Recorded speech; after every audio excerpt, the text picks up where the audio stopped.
Hello friends, இந்த உங்களோட share பண்ண போகுதான் சப்ஜெக்ட் பச்சைப்பயிரை பற்றி ஒரு சின்ன அவேர்னஸை கொடுக்க போகிறேன்.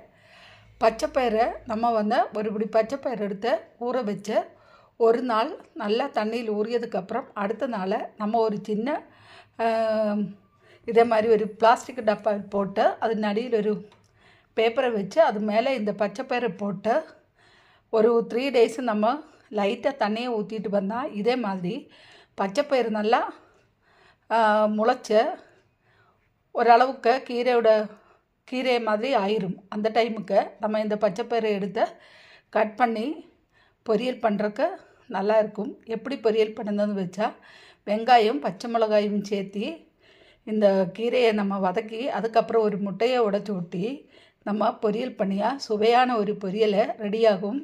இதே மாதிரி நீங்கள் வீட்டில் எல்லாருமே பண்ணி பாருங்கள்.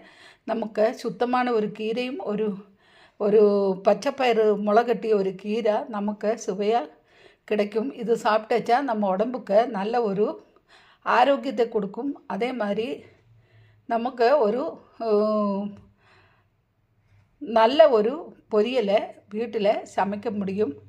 இது பிடிச்சிருந்தா இதே மாதிரி நீங்களும் பண்ணி சமைச்சு சாப்பிட்டு பாருங்கள்.